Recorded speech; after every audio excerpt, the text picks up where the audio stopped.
Greetings everyone, this is Rizzo, a work from home barista, your resident matcha girly, your fashion designer, your kape vlogger, and your all-purpose queen! And you're watching Kape Vlog!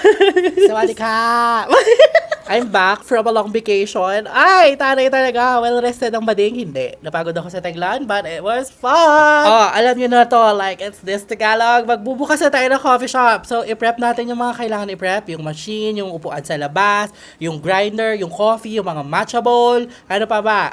Yung mga yan. Nakakaloka. Ilang araw lang yun. Sobrang alikabok ng shop. So, hindi ko na pinakita yung mga na-atching-atching at nagpupunas-punas pa. So, etong mga pa-cute na lang yung papakita natin. Suot ko yung souvenir from Thailand. Bumili kami ng uniform doon. Nag-pretend talaga kami na nagka-cutting classes kami. What?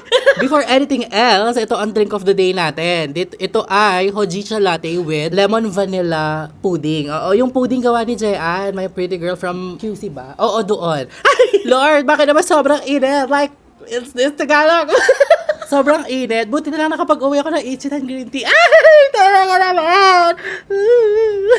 Nakakatawa ng Thailand. As in, kung hindi ako naka-milk tea, yan yung iniinom ko. Nag-acid ang bading sa Thailand talaga.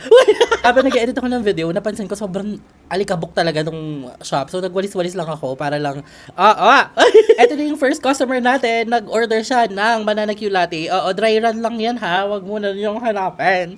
Next naman, may nag-order ng mocha blanco. Tapos, alam niyo ba sa Thailand, meron sila yung clear matcha. Ayan, ganyan lang siya. Literal na tubig at matcha lang siya. And it was really nice. So, pinatikim ko kay Tita Joey, mami ni Gabi, para, kasi siya yung matcha connoisseur sa Mabalacat eh. Wow!